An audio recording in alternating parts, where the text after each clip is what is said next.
before you open your mouth, before you start yelling at your uncles, right? Before you start teaching, giving them the khutbah, you come and hear the khutbah and you say, I'm going to do this at home. That's a good point. My dad needs to hear this one. This is going to make a great point of argument, right? A lot of excited young people do that. They discover the religion, they hold on to it, and they use it to debate with family, right? When you do that, you're basically abandoning what the messengers did. You have to have a little credibility first. When you turn to the religion, you become the best son, the best daughter, the best husband, the best wife. Speaking of the best husband, I want to tell you a story. A really good one on this subject, making people conscious of Allah. You don't just invite people to have taqwa of Allah with your words. Your character says a lot. A friend of mine, he became a friend actually on a short trip, told me about how he was raised in a Muslim family. He's Guyanese origin, and in Guyana there's Muslims that are committed, and there's Muslims that have mixed their religion with Hinduism, and some Muslims that are just Muslim by name, and they've completely almost lost everything of the religion. They almost know nothing of the religion. And he was of the latter type. He almost knew nothing about the religion. So as he was growing up in New York, he almost completely just wasn't even practically Muslim. He used to, get into fights with his mother. He went to jail a couple of times. He was in gangs, all kinds of stuff. Later on in life, he decides he wants to, he's looking for God. And he knows at least by name he's Muslim. I think his name was Muhammad or something, right? By name he's Muslim, so he should look into what religion first? Islam. So he starts looking into Islam, starts going to the masjid, starts learning how to pray again, becomes more serious. At the time he was, he had married his girlfriend who was Christian or whatever. And he starts becoming more serious about the religion. And then his wife notices that he's praying. And the beer is gone from the fridge. And he's not going out with his drinking buddies. And he doesn't go to Atlantic City on the weekends. He's a different guy. Something's changed, And he doesn't say anything to her. Just on his own, he didn't yell at her, didn't tell her to, put a hijab on or whatever, lose all her friends. He didn't do any of that. He went to a scholar, and I make dua for the scholar that he went to. He didn't tell me his name, but he said, I went to my scholar, and I told him, look, I'm becoming more and more aware of Islam, but my wife, of course, is a Christian, and she's not even a practicing Christian. She's just kind of what I was before. She's exactly like I was before. How do I help her?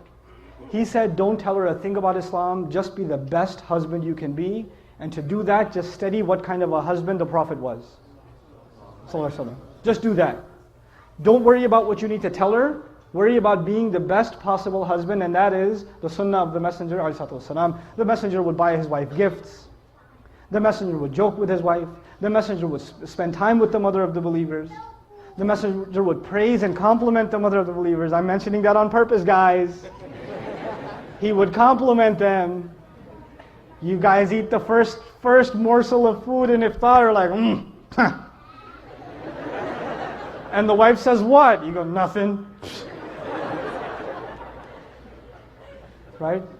You drink, some of the Desis here drink the first little sip of lassi. Look, I know the economy's bad, but are we really that short on sugar?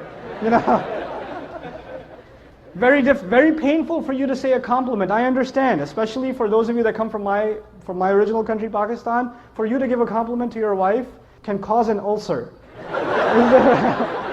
So I understand, but it's a sunnah, guys. Good food. That's amazing. And our wives, the sisters are so used to hearing nasty things from us, that when we say nice things, they get freaked out. Like if the husband just says, you look really nice today. She goes, what do you want? She gets worried, like he's up to, we gotta fix that. That's a problem. It can't be healthy. So he starts doing these things with his wife. And in the beginning, he used to argue with her sometimes about Islam and tell her how Christianity doesn't make sense. How can 3 be 1 and 1 be 3? All those kinds of arguments, you've heard them before, right? And none of those would work with his wife. None of them. He's like, no, I'm a Christian and that's it. Jesus is in my heart. Leave me alone. 3 years go by. He stops talking to her about Christianity and how dumb it is or whatever. Stops debating with her. He's just being what he can be as the best husband. And one day he's making maghrib and his wife joins him in salat. And he's in salat. It messes up his salat. Right? What's happening here? Right? Yeah. Yeah, we can give a break in 5 minutes, sure. For 10 minutes because they have to move the. Sure, sure. So he gives, he after salat, he looks at her and he goes, "What happened?" And she goes, "What? Nothing." And he goes, "No, you have to tell me what happened." And of course she says what pretty much any wife would say, "It's complicated." All right? But eventually she tells him, and she tells him, "Look, I've never seen a husband like you. My dad wasn't like that. I've never seen a father like you. The way you are with our child, I've never seen a father be like that. It's so beautiful. This religion can't be wrong. It can't be wrong." This is ittaqullah. You see how aware you are of Allah in your life, right? It's not how many ayat you've memorized, how many ahadith you know, how much knowledge you can spit out at someone, how many quotes from scholars you can deliver. It's not about that. It's how are you living your life? People can see that. You're calling people to the taqwa of Allah. حَقَّ تُقَاتِهِ وَلَا تَمُوتُنَّ إِلَّا وَأَنْتُمْ مُسْلِمُونَ. And that's the next part. In 5 minutes I have to give you a break because some people have to get their cars and park them like they would at work.